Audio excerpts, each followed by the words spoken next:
D'ici quelques années, une chose va profondément changer en Afrique du Nord. Et pourtant, très peu de gens en parlent. Pas de conférences internationales. Pas de déclarations fracassantes. Pas de discours politique viral. Juste un chantier. Un chantier gigantesque. Un chantier qui avance loin des regards. Pendant que le monde se concentre sur les crises visibles, l'Algérie est en train de bâtir une infrastructure capable de transformer son avenir industriel pour des décennies. Imagine un instant. Des millions de tonnes de minerais de fer, extraites des profondeurs du Sahara, transportées sur des milliers de kilomètres sans camion, sans dépendance extérieure, sans rupture logistique, directement vers les usines, les ports et les zones industrielles. Ce n'est pas une vision. Ce n'est pas un plan sur le papier. Les rails sont déjà posés.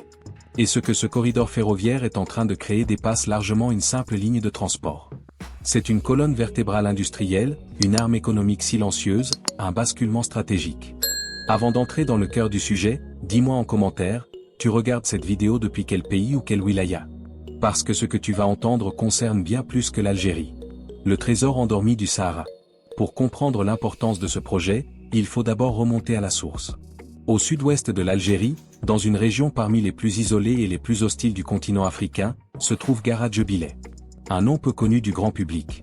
Mais pour les géologues, c'est un mythe. L'un des plus grands gisements de fer au monde. Des milliards de tonnes de minerais. Une richesse connue depuis l'époque coloniale. Et pourtant, pendant plus d'un demi-siècle, ce trésor est resté inutilisé. Pourquoi? Parce qu'un gisement, aussi riche soit-il, ne vaut rien s'il est inaccessible. Pas de routes adaptées. Pas de logistique lourde. Pas de rails. Le fer était là, mais prisonnier du désert. C'est l'un des paradoxes les plus cruels du développement, avoir la richesse sous ses pieds, sans pouvoir la faire sortir. Pendant des décennies, ce blocage a freiné l'industrialisation, la création d'emplois, la montée en gamme de l'économie algérienne. Sans matières premières maîtrisées, aucune souveraineté industrielle n'est possible. La décision qui change tout. À un moment donné, un choix stratégique a été fait. Un choix que beaucoup de pays n'osent pas prendre. Construire l'infrastructure avant d'exploiter la ressource. Pas une route temporaire. Pas des convois de camions coûteux et fragiles. Mais un corridor ferroviaire industriel dédié, conçu pour absorber des volumes massifs, jour après jour, année après année. Le rail n'est pas un détail technique. Le rail, c'est la continuité, la prévisibilité, la baisse des coûts, la stabilité industrielle.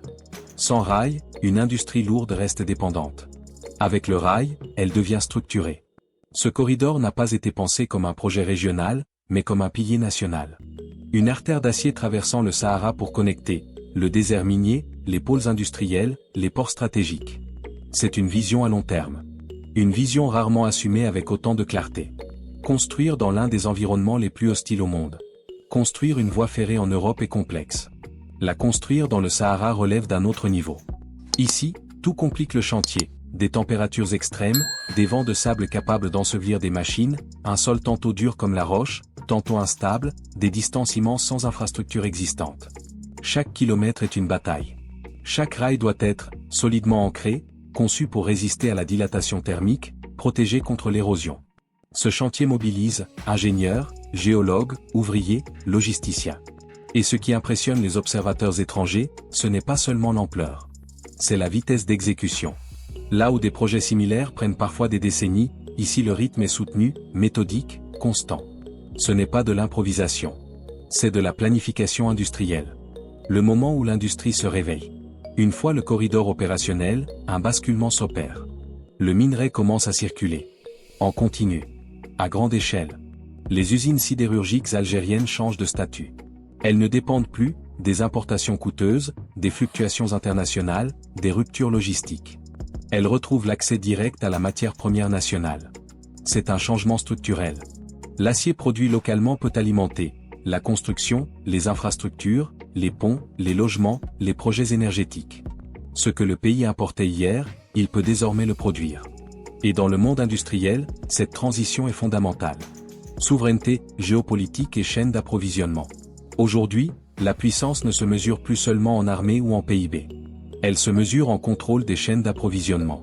Le fer et l'acier sont au cœur de l'énergie, le transport, la défense, l'urbanisation. Celui qui maîtrise ses flux maîtrise ses décisions.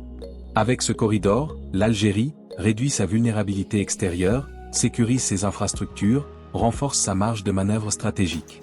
C'est une souveraineté silencieuse, mais réelle. Un impact social souvent sous-estimé. Le rail ne transporte pas que du minerai. Il transporte des opportunités. Autour du corridor, des zones logistiques émergentes, des entreprises s'installent, des emplois se créent. Les régions du Sud, longtemps marginalisées, deviennent stratégiques. Les jeunes n'ont plus forcément besoin de partir. Les villes se développent. Les services suivent. C'est un projet social autant qu'économique. Une rupture avec le modèle du passé. Pendant longtemps, l'Algérie a été perçue comme riche sous terre, dépendante en surface. Ce corridor marque une rupture. Il symbolise une décision claire, exploiter ses ressources intelligemment, les transformer localement, en tirer une valeur durable. Ce n'est pas un projet spectaculaire. C'est un projet structurant. Et ce sont toujours ces projets-là qui changent l'histoire. Le regard international. Pourquoi ce projet intéresse au-delà de l'Algérie? Vu de l'extérieur, ce corridor ferroviaire peut sembler être un projet national parmi d'autres. Mais pour les analystes internationaux, il raconte quelque chose de beaucoup plus large. Dans un monde marqué par la fragmentation des chaînes d'approvisionnement, les tensions commerciales, la compétition sur les matières premières, tout pays capable de sécuriser sa production industrielle gagne un avantage stratégique immédiat. L'acier est au cœur de l'économie mondiale. Sans acier, pas d'infrastructure, pas de transition énergétique, pas de modernisation industrielle. Or, l'un des grands problèmes des économies modernes est la dépendance excessive. Dépendance aux importations, dépendance aux routes maritimes, dépendance aux décisions d'acteurs extérieurs. Ce que l'Algérie est en train de faire avec ce corridor, c'est réduire drastiquement cette dépendance. Et cela attire l'attention des investisseurs, des industriels, des partenaires économiques. Parce qu'un pays capable de livrer de l'acier de manière stable, prévisible et souveraine devient automatiquement un acteur crédible dans les chaînes industrielles régionales. Le rail comme langage de puissance économique. Dans l'histoire économique mondiale, il y a un point commun entre toutes les puissances industrielles. Elles ont toutes construit des rails avant de devenir riches. Les États-Unis ont unifié leur territoire par le rail. L'Europe a industrialisé ses régions grâce au rail. La Chine a bâti sa puissance logistique sur le rail. Le rail n'est pas un symbole du passé. C'est une infrastructure de domination économique moderne. Pourquoi? Parce qu'il permet le transport massif, le coût le plus bas par tonne, la continuité industrielle. Le corridor saharien s'inscrit exactement dans cette logique. Il ne sert pas un projet ponctuel. Il sert une stratégie de long terme. Et ce langage, les grandes puissances le comprennent parfaitement. Le temps long, ce que ce projet prépare pour 2030, 2040, 2050. Les projets réellement transformateurs ne montrent pas immédiatement tous leurs effets. Ils agissent dans le temps long. Aujourd'hui, le rail transporte du minerai. Demain, il pourra structurer de nouveaux pôles industriels, des plateformes logistiques, des chaînes de transformation avancées. Un corridor ferroviaire crée toujours un effet d'entraînement. Ce qui commence par le fer finit souvent par la diversification industrielle, la montée en compétences locales, la création d'écosystèmes économiques. C'est ainsi que naissent les régions industrielles durables. Ce projet prépare le terrain pour des décisions futures, sans les imposer. Il donne des options. Et dans le monde actuel, avoir des options est une forme de puissance. Le Sahara, de frontières oubliées à axe stratégique. Pendant longtemps, le Sahara a été perçu comme une frontière, un vide, une contrainte. Ce corridor change cette perception. Il transforme le désert en axe de circulation, en territoire productif, en espace stratégique. Quand une infrastructure lourde traverse une région, elle la redéfinit. Ce qui était éloigné devient connecté. Ce qui était marginal devient central. Le Sahara cesse d'être une limite. Il devient un lien. Ce que ce projet dit de la méthode algérienne. Ce corridor révèle quelque chose de fondamental sur la méthode adoptée. Pas de précipitation. Pas d'annonce spectaculaire. Pas de communication excessive. Une logique industrielle, progressive, structurée. C'est une approche souvent sous-estimée dans un monde dominé par le court terme. Mais ce sont précisément ces projets-là qui résistent au temps. Ils ne cherchent pas à impressionner. Ils cherchent à fonctionner. Un message pour la diaspora et les observateurs étrangers. Pour ceux qui regardent cette vidéo depuis l'Europe, l'Amérique ou ailleurs, ce projet envoie un signal clair. L'Algérie ne cherche pas à copier un modèle. Elle cherche à construire le sien. Un modèle basé sur ses ressources, son territoire, ses besoins réels. Et pour la diaspora, c'est un message puissant. Le pays ne se contente plus de survivre, il structure son avenir.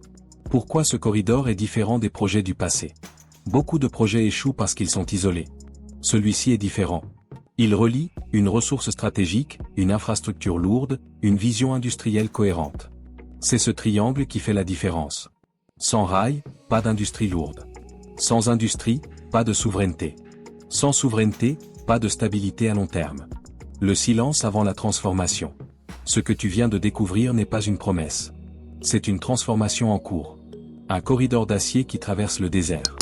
Un projet qui ne fait pas de bruit, mais qui change profondément la trajectoire d'un pays. L'Algérie n'a pas choisi la voie la plus simple. Elle a choisi la plus structurante. Et dans un monde instable, ce choix peut faire toute la différence. Si cette analyse t'a apporté quelque chose, mets un like, abonne-toi, partage cette vidéo. Et dis-moi en commentaire, selon toi, ce projet peut-il repositionner durablement l'Algérie sur l'échiquier industriel ?